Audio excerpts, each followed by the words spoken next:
Welcome to the BEI podcast. I'm Lutricia. You know, there's been a lot of talk about DEI, diversity, equity, and inclusion. Instead, we're going to focus on BEI, bigotry, exclusion, and ignorance. Our country has been plagued with it since it was founded. Qualified citizens are denied leadership, silenced, labeled incompetent, all because of who they are or what they look like. We ask, what does it mean to be qualified, and who decides? How do we determine who gets to participate in the American experiment? Can we live up to the principles of our democracy, liberty, and justice for all? I know what came from my Trump worship, the blessings of the Lord. It's interesting because many conservative Christians want to accuse progressive Christians of being in a cult. Meanwhile, conservative Christians like this guy are out here openly worshiping Donald Trump. Now, I'm not saying that all conservative Christians worship Donald Trump, but what I am saying is that it's only conservative Christians who are out here worshiping somebody other than Christ and God. Do you know what that is? That's called being in a cult. Now, as we see frequently with conservative Christians, their accusations against progressive Christians are merely projections. Earl, I first want to thank you for coming on this podcast with me. Although, as I think about it, as your mom, I don't know how you could have said no, but maybe you could have. But I wanted to have this conversation with you because you're a minister and because you have studied the Bible probably more than I have. And you and I believe, have similar views about Christianity and what is moral and Christian values and principles. And what I have noticed is that conservative Republicans just passed this big, what they call this big, beautiful bill. And nearly every Republican that steps up to a microphone declares that he is or she is a Christian. Christian nationalism, evangelicals, but they are Christians. And I look at this bill and I think about what I know about Christianity and the way I was raised, because I was raised in a Baptist church every Sunday, and what I came to understand about Christianity and what I think I taught you when you were my child and we were growing up, you were growing up in my household, is that Christianity is about service, comforting people, serving people, advocating for those who are downtrodden and oppressed, caring for and providing for those who have the least. So that's what I understood. Mm-hmm. And there is nothing in this bill that represents what I know about Christianity. And yet, everybody, we seem to be saying that we're looking at the same Bible and reading the same Bible. And I ask myself, well, what is it that the Republicans who passed this bill, who say they are Christians, what are they seeing and reading that I don't see? And I'm not understanding in the Bible, because they seem to rely a lot on that. And I was just curious about your take on that and your understanding of how Christianity is showing up among us today, because it seems to be showing up in lots of different ways. Yeah, well, first, thanks for having me. And then, as always, on any place I go, I say what we'll talk about today are my words or Earl's words, based upon what I believe and what I understand about whatever we're discussing. I'm not tied to, though I am a Christian, I am a part of a church and a local congregation. My words are my words, and it's not necessarily the words of my church or any organization I'm affiliated with. So I own my words myself.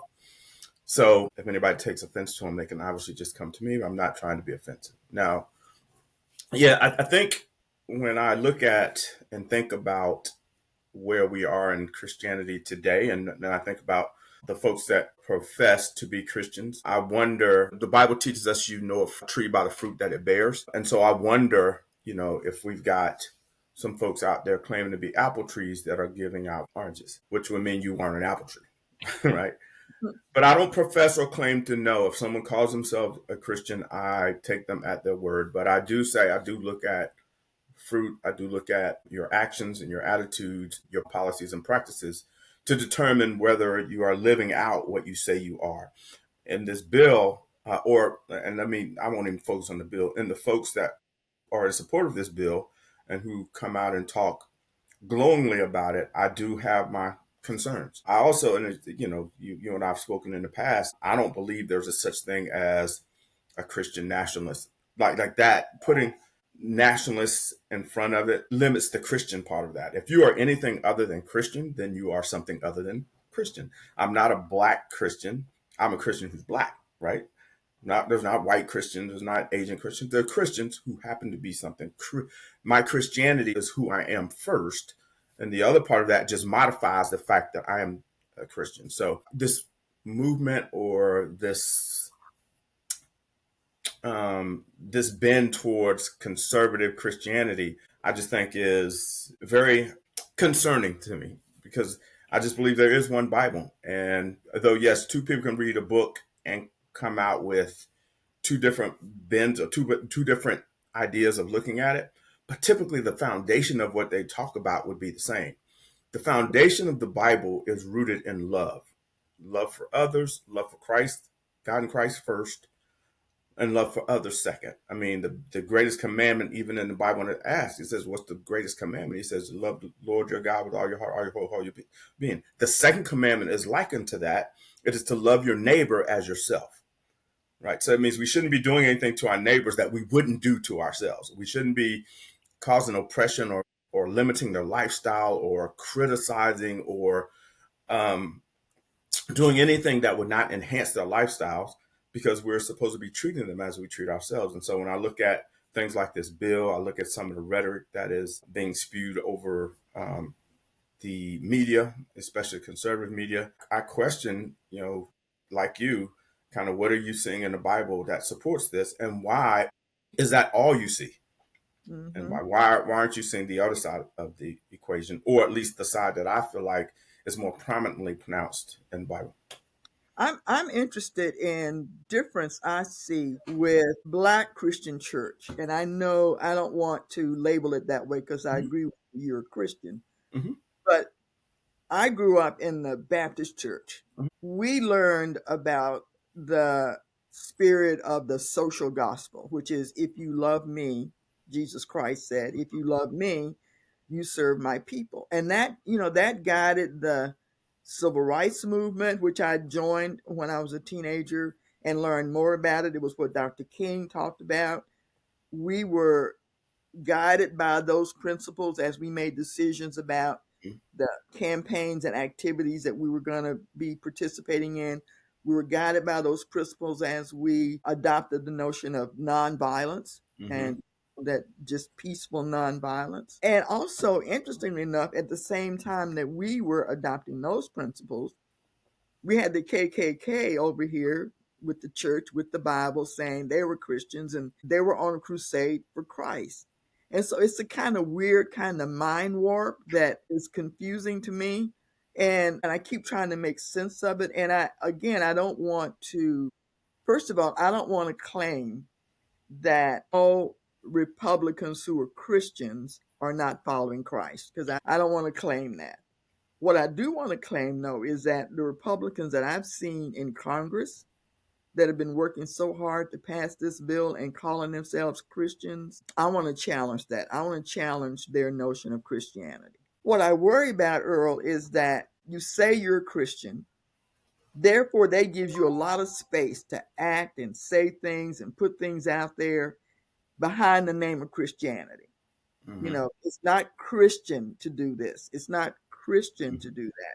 There was a time when they thought it's not Christian for Black and white people to marry. That was considered not Christian. I remember when I was doing civil rights work that Jerry Falwell, who was the from Lynchburg, Virginia, that was building this great movement, said that if you supported integration, then you did not understand the Bible and what the Bible tells us. Now, I'm not as much of a student of the Bible as you are, although when I was growing up, I had to learn all those books and understand what they were, and to get my little medals from Vacation Bible Mm-hmm. School. But I went looking everywhere. I don't see that reference in the Bible. Like, you don't understand the principles of the Bible. You don't support segregation. And, I'll also say that, for me, you and I took different paths in the way we express our religion, because you started with me as a Unitarian and then you went to a more traditional route than I did.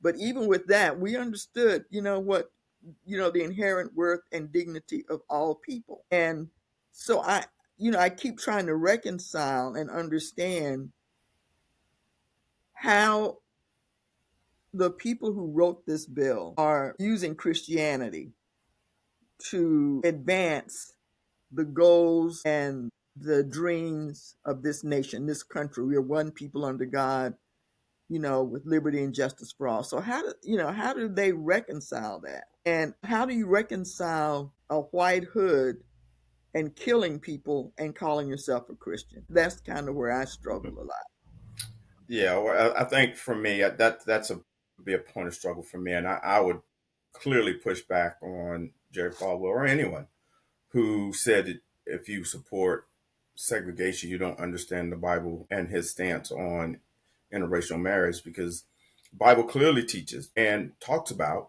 and punishes those who. So Moses took on a wife that was Ethiopian, so he was white or considered to be mixed Right. race, but she was black, and his sister spoke against it, and God punished her.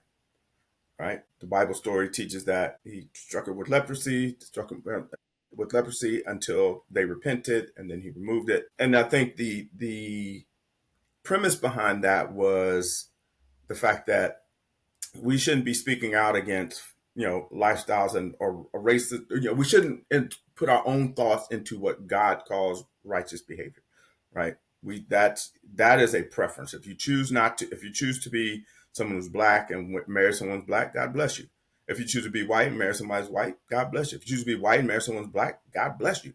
If you choose to be black and marry someone Asian, God bless you. That's your choice, right? And that doesn't determine whether you are righteous or unrighteous in that respect. So I would clearly push back on Jerry Falwell or again anyone who has that. Now, what I also understand and know that there are a lot of folks out there. Like, I can open the Bible, drop it on any page, read a verse, and make my own context of that verse and make it say what I want it to say. Right? I mean, that's actually not hard. If you just pick and choose verses in the Bible and start saying, this is what God says, it's in the Bible, you would be actually fact that the words that you are probably reading are in the Bible. But if you don't put it in the right context, if you don't put it in the right background, if you don't understand the history, if you haven't done the research on why that particular verse is in that particular area of the Bible, for what particular reason, who he's talking to, what's the context of the conversation, you will not have a correct understanding of the Bible. The Bible is just not a text that you just read like it's drama. It's like, okay, this is what it says, this is what it means. There are certain contexts that they spoke in, or certain illustrations that are used because they were illustrations of that day and that time. And so when you run the risk, when you don't use the full counsel of God, using the full Bible and using the full context, if you start without the foundation of the Bible was written about loving God first, loving people next, and loving, treating people as yourself. If you don't start with that foundation, then you've already skewed what you're going to read into the Bible, because you're going to read every verse with a different context, with a different connotation. When I start, I understand first, I'm starting reading this book with an understanding that it is about loving God and my relationship with him. And that's the first relationship, my vertical relationship with him. And that vertical relationship with him manifests my horizontal relationship with everyone else. That's first. So I show my love for Christ by how I show my love for people. If I start with outside of that context, right, if I start with, if I don't believe that this vertical version of me or my relationship with Christ doesn't manifest itself horizontally, then yes, I can say things like, you don't understand the Bible if you don't support segregation. We should be deporting people who are undocumented. We should be breaking up families. We should be supporting bills like the Big Beautiful Bill. I think the context of my relationship with Christ is individual and doesn't manifest itself horizontally. If I do that, then I personally believe, and believe it's supported by what I know in reading the Bible, that you are not reading or understanding the context of what the Bible means or what it's trying to say.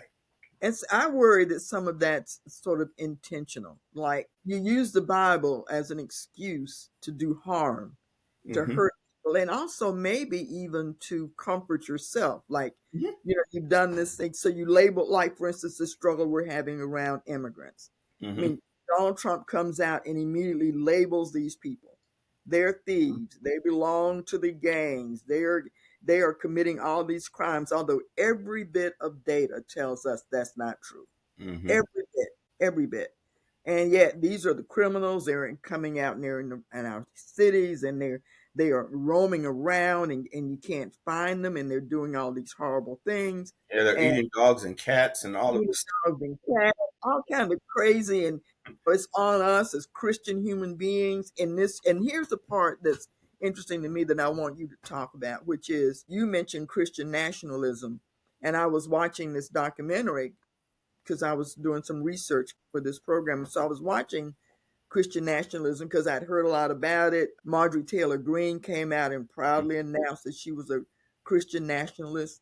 But when I started looking at the research and this documentary that I was viewing, it started with the notion that there are some white people in this country who believe that they were ordained by God to rule over this country, that this country was given to white people to rule, and that God had basically anointed them to rule, and that according to them, from their religious perspective, we are required as non-white people to just obey. We accept that white people are, ordained by God, and that our job is to obey that. Now, my guide, if I think about my life as a Christian, is Jesus Christ. I just sort of listen to him. I just listen to what he says. And there is no place in the Bible where, or with him, that he ever designated lesser human beings. Mm-hmm. He never designated people as lesser human beings. Mm-hmm. Yeah. We think about Mary Magdalene, the woman at the well. I mean, he never, ever did that. Think about Nicodemus, the tax collector, these people that were sinful or would have been seen as sinful. He never, ever designated anybody as a lesser human being. But in this Christian nationalist notion, they're lesser human beings. And that their job is to protect this country from lesser human beings.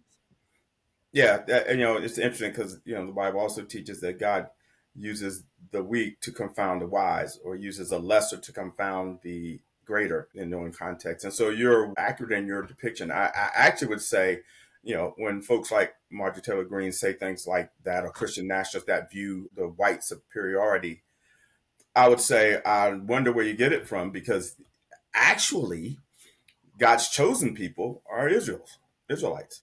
That's God's chosen people. It's chosen. That's the race He's chosen to come and reveal Himself as an Israelite, as in Israel. That's His chosen people. It's all through the Bible. So actually, if we're talking about chosen people, it wouldn't be white or black, right? It would be our folks in the Middle East and in Israel, because that's His chosen people. So I will agree. Again, like I was saying earlier, I can pull verses out the Bible. Like if I have a thought, which is the exact opposite way you're supposed to read the Bible. I'm supposed to read the Bible and determine what the Bible says. It's called exegeting text. So you read it, you understand what it says, and then you regurgitate it back. Or eisegesis, which is I have a thought, I read the Bible to see what verses in the Bible connect with my thought, and then I make that the text of the Bible, which is exactly the way you're not supposed to do it. The way we choose to do it, you start with a blank slate and say, what is the Bible telling me based on the context I know what Jesus Christ means? Based on the first command, the foundation of love, and loving God, then loving others. What is the Bible telling me in this specific text about that? And then I say, okay, it teaches me, the woman at the well is a great story about how God redeemed folks who have sinned, who would be shunned by others. The Good Samaritan is a great story about what it looks like when we help people. And the interesting thing about that is all of the good people, if you will, the Levite and then the pastor, the folks that pass in that you would think would help, would not help. And then the Samaritan, who's looked at as the least of these, is the one that helps. Right. The interesting thing about the story of the Good Samaritan is that it teaches us. It doesn't teach us what the world looks like. It doesn't necessarily teach us what the world looks like when we help people. What it teaches us is what would the world look like if we don't. We didn't, right? We focus on this man who helped, which is right. That's absolutely right. But then we don't focus on those folks that didn't happen. What does our world look like when we just walk past someone who's been hurt? When we look past them and we're so concerned about our own problem. Oh, well, if I go over there, it might be fake. He might hurt me. When we're so concerned about our own well-being, our own stuff, that we fail to consider what it looks like from the other side. And see, I think that's what I'm seeing today. I think when I look at this big, beautiful bill, this big, ugly bill, as I think about it, it is a classic example of what you just said, which is looking past the marginalized, the ones that we're supposed to help, and walking right past them. When people started asking, like for instance, they asked Mike Johnson, well, you're taking SNAP benefits. Children are going to go hungry. You are denying people health care. You're closing the Department of Education. I mean, it's like, and he has this sort of glib, sort of pious. As a matter of fact, he had his response to that was, well, if you want to know my values, read the Bible. But I don't see anything in the Bible that would endorse, in a country as rich as ours, with the resources that we have, that would endorse taking food away from babies or denying people health care if they need it. I don't see that. And so to me, the reason I wanted to have this conversation is because it feels like a level of hypocrisy has sort of taken over our government. And that we say one thing, but we live another entirely. I wonder, people, Earl, I'm aware that, as I said before, if you claim to be a Christian, if you put minister behind your name, there is a lot of trust that people will give that. There are things they won't question. He's a minister. He's a pastor. What he says must be true. I ask myself, how many people are listening to Mike Johnson, our Speaker of the House? How many citizens are looking at Mike Johnson, our Speaker of the House, and assuming that this big, beautiful bill must be ordained by God? He is following God. So this must be what God would have us do without questioning it on their own. And, the notion of Christianity or the identity of Christian, just sort of flows out of conservative mouths. It flows out of Republicans' mouths more than it flows out of Democrats' mouths, which ironically, though, if you look at the policies and the practices, Democrats are closer to what Jesus would want us to do, I believe, than this current Republican administration and this current Republican Congress. What's your thinking about that? So, yeah, I would say, again, back to something I said earlier, tree, fruit. I can say what I want to say. I can say what I am all day long. I can call myself whatever I want to call myself. Right. In the current climate that we live in, people are allowed to identify however they're allowed to identify. Right. That is actually one of the tenets that they're pushing back on. I can call myself whatever I want to call myself. But how do you know who I am is by the way you see me walk. Right. Our walk and my talk should match. My audio and my visual. I say this to people that I talk to all the time. My audio and my visual need to match. One of the things when you're watching TV, I used to watch shows, and especially in the streaming era we're in now, and you see it every once in a while, you get a video where the words come out, but the mouth doesn't match. It is hard to watch. For me, it's hard to watch. I can't watch it because the audio and the video aren't matching. What happens for me when I hear that rhetoric and then I see your lifestyle and you say, if you want to know my values, then read the Bible. I have an understanding of the Bible. I'm reading the Bible. So I clearly understand your values, and they're not what you're trying to portray on the screen. And so, again, that just goes back to me just understanding who you are. And I do believe 100% that a lot of this rhetoric is, and again, I will say it this way: those that profess to be Christians, as I said in the beginning, I believe you're Christian. Doesn't necessarily mean you're living the way the Bible told you to live. I would also say, if you're going to stand up there and say, if you want to know my values, then read the Bible. Okay. Then those of us that read the Bible, everybody should be reading the Bible on their own. And then you take them to task. You ask the same questions. Well, the Bible says we care for our widows and our orphans. How does your big, beautiful bill take care of that? Because I'm not taking this Bible out of context, right? I'm going to take you to task to your own words. Let your own words speak to who you are. You said you have Christian values. Explain to me how this matches this in the context. I'd also say it calls to task because you're absolutely right. I speak on a platform on any given Sunday to folks who trust me as a minister to say, I have studied, I understand, and what I'm telling you is true. But the Bible clearly teaches us. It says each one needs to study the word on their own. It says study to show yourselves approved. So you have to study on your own to understand that what I'm saying actually is truth, is what Christ says. It is, and again, I don't want to offend anybody, but it is lazy Christianity if you just come to church, just take what the minister says and says, okay, well, that's what the Bible says. If you haven't read it and don't read it for yourself. It is just like read anything. If I read a science book, or if I don't read a science book, but I listen to my science professor or teacher say, hey, this is what it is. I have trust in that science teacher, right? But if I don't read the book for myself, I don't know what I'm trusting. I don't know that it's fact. I have to read it and then question it if it looks differently But to get the understanding. interesting that you say that, because one of the things that happens under Christian nationalism is that they, in fact, encourage people not to do that. Right. They don't encourage people to read and question, and they actually say that out loud. They are skeptical and afraid of women who are educated. They notion of Christian nationalism, as I have experienced, and I don't know everything, so some people may challenge me on this, but I'm just telling you what I have read so far and what I saw in this documentary, which is there's a real skepticism around questioning people who are considered ministers or pastors or people of God. Mm-hmm. That questioning is, in fact, in some ways seen as sinful. And I think it's a trap. It's a trap for folks to not do what you say, which is to simply ask the question. I had a guest on a couple of weeks ago, and she said she was she grew up in the Free Will Baptist Church in Eastern North Carolina, which is down by Rocky Mount area. Yeah, that area. And she said in one of the sermons that she heard, the pastor said, unless you believe this way, you are not going to get your benefit. You're not going to get your reward. You have to believe this way. And she said, and what he was saying was, you're not going to get into heaven.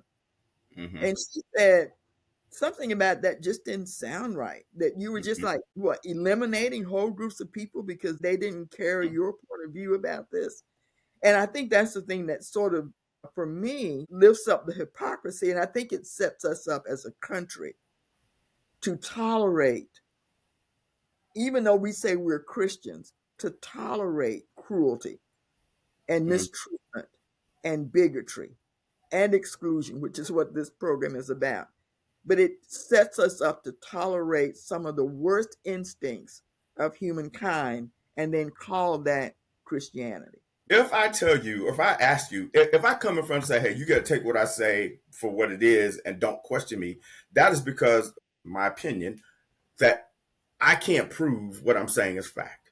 It is when I first started preaching, I was preaching some text and I was preaching it in error based on an inaccurate understanding of the text. It is when someone questioned me and said, hey, you said this, but when I read this, that I see it this way. I took it and said, this is the way I understand it. But after I went back and researched and did more study on the topic, I came to find out that actually the other way was the more accurate way. I was reading it in an inaccurate context and thus relating it inaccurately. And I went back and corrected the way I preached that text in the Bible. because we're all in this learning posture. The more we study God's word, the more we learn about God. We're always in this growth. We're always growing. Though there are things that I know now that I didn't know 20 years ago. There'll be things I know 20 years from now, God willing, if I'm here, that I don't know today, because he was always revealing himself. But it is incumbent. It's why he says you got to study to show yourselves approved. So that when someone says, just like the young lady you talked about earlier, when somebody says something that I have read that doesn't seem like it fits the context of what I've read, it is incumbent upon me to question that. It is incumbent upon me to push back and say, excuse me, that doesn't actually look or fit the Bible that I'm reading. Respectfully, help me understand what you're saying, and then let me express to you what I'm saying. But when you shun that, when you say and when you push back at, and when you make it seem like it is sinful to do that, I have to then call the question, why? Why would you not want people to ask you the question? Is it because you can't prove what you're saying is true, or because you don't want to be called or put to task? You don't want to be able to stand on the words that you say in the context of a question about what you're saying. It doesn't make sense. Or you're advancing an agenda that you know is not true. Well, that was going to be the other side of that. It was either I don't want to be questioned, and I got the reason why I make it sinful. The reason why I make it seem like you're wrong when you do that is because I said it, I'm the authority. I've said it. If I make it sinful for you to do it, I now cut your legs from under you for questioning it, and now I can push the agenda that I want to push without any pushback on it, and that anyway, is where it gets dangerous. right. And dangerous is a good word, because there have been some atrocious things that have happened under the name of Christianity. Mm-hmm. We're talking sex trafficking, sexual abuse, thievery, and people justify it by saying this is God's will in order to maintain this picture we have of ourselves and what we think is the right thing to do. I don't want to call the Democrats out. I don't want to do that. But my hope has been always that those of us on this progressive side, on the Democratic side, do not give up our Christian principles. Mm-hmm. It's almost like we kind of like let them have it. Mm-hmm. We let them okay, you're the Christians. I don't want to give up my Christian values, my Christian principles, because I live by that. Now, Mm-hmm. and I don't want to give them the space to name me a sinner because I don't believe what they believe. And it feels to me like those of us on the progressive side just walked away. Mm-hmm. Our values from our Christianity, from our religious belief, from our most deeply held spiritual practices, that we just kind of gave up on that. Yeah, it's almost like we abandoned the fight on in the name. We allow them to say, when I say them, I don't like using us them language. We allow people to say, I'm a Christian and it's manifested this way, without Right. saying, no, I'm a Christian and I believe it's manifested this way. Yeah, without challenging that Christian space. Because ironically, those up on the progressive side demonstrate those values that Jesus Christ talked about as much, if not more, than the people on the conservative side. We don't have anything to apologize for. Now, they call us sinners because we acknowledge gay rights. They call us sinners because we believe in interracial marriage. They call us sinners because we believe in women's rights and women should have the same equality and equal opportunity as men. They call us sinners for that, and we have allowed them to name us in that way. And what that feels like to me is that people, like good-hearted people who are doing the serious kind of questioning of Christianity that you talk about, that if we don't challenge our Christian principles, then those good-hearted people end up going to the other side because they're the only ones that are claiming Christianity. So Yeah, those folks that are out here questioning and wondering and wanting to study and do what you say, well, if these people are the only ones calling themselves Christians, and that's where I want to go, that's what I want to be, then that's where I go. it's like a child who you're raising in your household. The first link that they're going to have to understanding anything about the world is through their parents. It's the household you raised up in, and God bless that I was raised in a wonderful household with wonderful values about people and how you should treat people. And that comes across even in how prayerfully how I speak to people, how I treat people, how I preach the gospel. Hopefully and prayerfully it comes across with values that people can say that, oh, that honors Christ.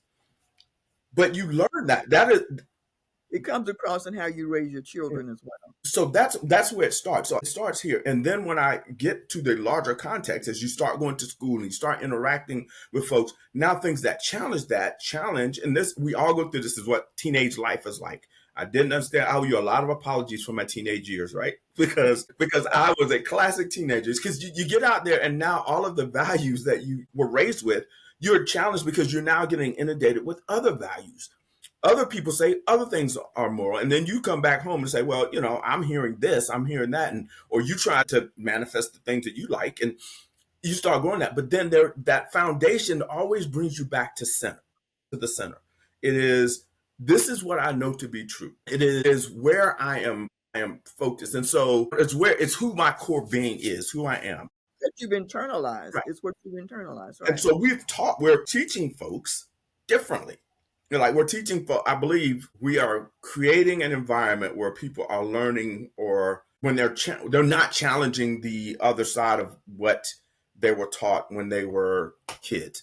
I wonder, when folks go to bed at night, and here's what I hope and pray for, is that when people go to bed at night, that at the end of the day, there's another scary part to this, that I hope that you've done the things in the day that you can sleep well, right? That the things of the day don't bother you, right? The scary part about that is that might be true. There might be people thinking they're doing the exact right. Like Marjorie Taylor Greene's stance she might actually just believe that to be fact and to be I absolutely right. believe that. But here's the thing. When we start using them, like when you start labeling people as sinners and non-sinners, then we have already skewed the Bible. Because the reality is we are all sinners and saved by grace. So when you talk about sinners, then we're all in the same bucket. We are all in the same bucket. So just because Marjorie Taylor Greene or Mike Johnson or Donald Trump or Vance or whoever says they and they produce this ideology that there are sinners, the reality is they have to also put themselves in that same bucket. They have to put you start in the same bucket. We're all sinners. And be it not for Christ and his finished work on the cross, we all would be lost, total lost sinners. And so it is why the Bible teaches us not to treat people negatively, because we all start from the same place. And if we have a set of standards that treats people less because they are sinners, then we have to treat ourselves less because we are all sinners. And I think there's a saying that says something about, I'm probably going to quote it wrong because I remember reading it, but it said something about folks that marginalize people on the other side fail to realize that in somebody else's eyes, they're the people on the other side. Right. So if I can justify marginalizing a specific community because of XYZ, then somewhere somebody else is looking at you and saying, oh, I can marginalize you because you're not XYZ. Oh. Yeah. Well, I was going to say the interesting thing about that is that when you look at the experience of African Americans in this country, starting 1619 when the first slaves were brought here, and the brutality and the mistreatment and the cruelty, I mean, just savagery. I mean, rape, torture, lynching, beating, and just savagery. Throughout the history of African Americans in this country, we have never chosen that as a way to fight back. Mm-hmm. We have now, I'm not saying that there were not some mad Black people who picked up arms and you think about Nat Turner, and there were some slave rebellions.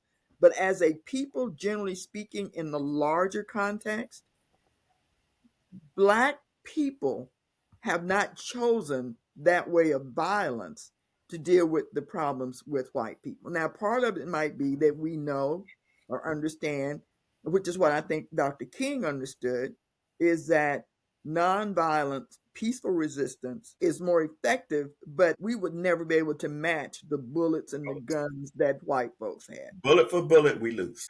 Bullet for bullet, we lose. Mm-hmm. But the way that we won the civil rights movement was through nonviolence. Mm-hmm. Because at that point, here's the beauty of it. Nonviolence actually caused a lot of white people in this country to come to their moral values. Mm-hmm. They saw kids getting beat and getting dogs turned on them. They saw these 4 little girls in Alabama getting bombed in the church. And moral white folks went, no, Mm-hmm. no, this is not right. There was a line, right? Yeah, all these people are trying to do is get their rights. It really created the movement Mm-hmm. because white people we got Freedom Summer. We got all these white kids who came down from the north to the south to Mississippi to help people vote. We had ministers. I was watching the Selma March, and we had 700 or 800 white ministers show up for the march across that bridge. And so we were called to our morality, to Mm-hmm. our honor. That is what saved this country. Yeah, yeah. I think when you look at it, you're absolutely right. There are many ways to battle against racism, for lack of a better term, right? There are many ways to fight against racism. There are the prevailing thought, the way the civil rights movement played out is nonviolence was the best way. But you also had your folks like Malcolm, who in his early years professed another way. You had the Black Panther Party who manifested another way, right? That said, hey, we're going to take up arms because you guys are taking up arms against us. But it really wasn't about, hey, we want to go to war with you. It's about we want to protect ourselves. But the thing that we forget about the Black Panther Party, and I'm glad you brought them up, because there was a real tension between nonviolence and the Panthers who saying, look, you shoot at me, I'm going to shoot back. What we don't know, what we don't raise up or lift up about the Black Panthers Party is that they fed kids. Mm-hmm. They had breakfast programs. They were feeding kids when the system was not. Exactly. That has been core. Talk about Christian values.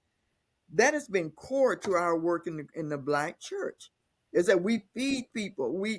I think about Mother Emanuel Church, which, was where those 9 parishioners were killed. Mother Emanuel Church was not just a church that people came to on Sunday. Mother Emanuel Church fed people. It found housing for people. It sheltered people. It protected folks. So the church and Christianity in the Black community express those values that we care for each other, we watch out for each other. And here's the thing I think we knew intuitively, Earl, which is we knew that if we did not do that for each other, we probably would not survive. Would not survive. We would not survive. One of the things I love about the church I currently serve in, our backdrop behind everything we do is beyond the building. Our church is about going beyond the building. It is not about just showing up on Sunday, preaching and teaching a Bible study on Wednesday and then going home. The tenets of the early church and the Black Panther Party movement specifically manifested that out. They lived that out, that the church or their programs weren't just open on one day. They were open 7 days a week. They're feeding kids on Monday through Sunday, right? Every day. You could almost say 24/7. You could pick up, yeah.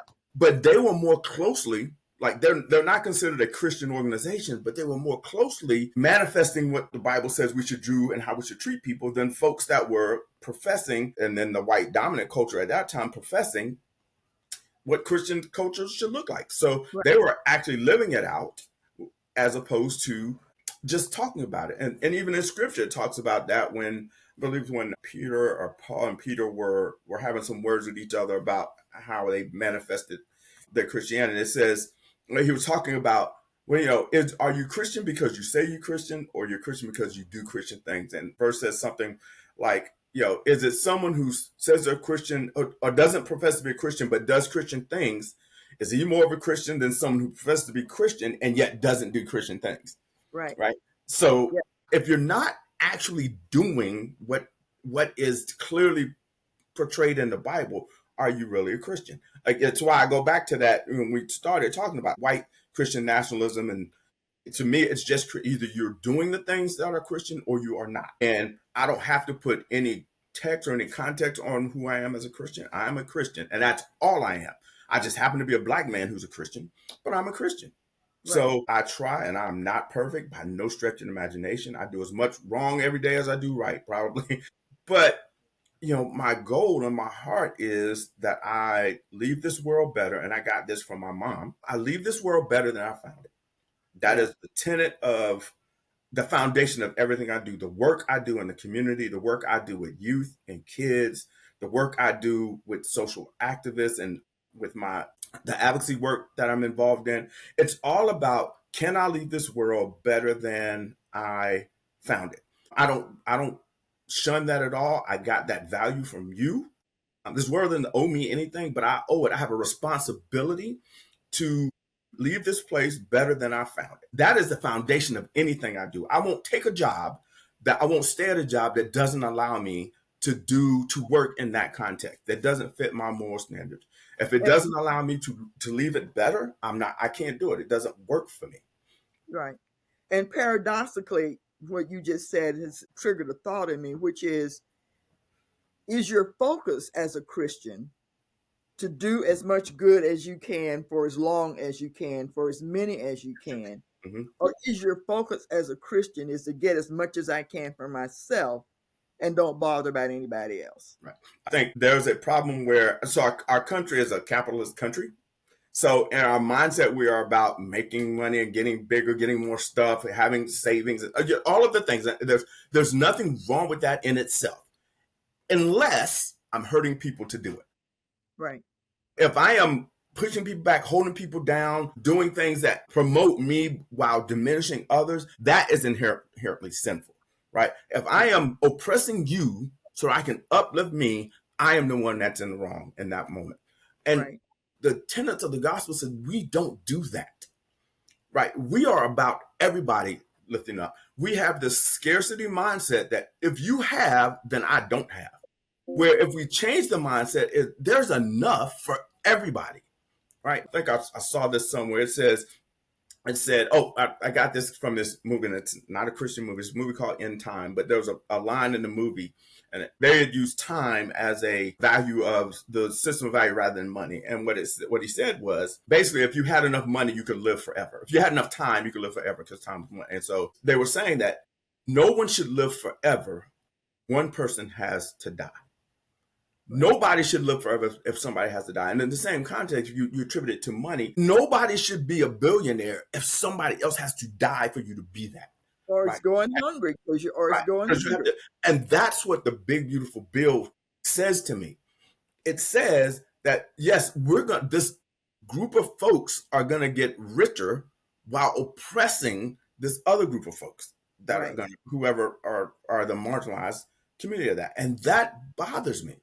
It doesn't fit or match my moral compass. And I openly question those who say it fits their moral compass. So the Marjorie Taylor Greens of the world, the Mike Johnsons of the world, whoever, I do question that. It's why I won't support them.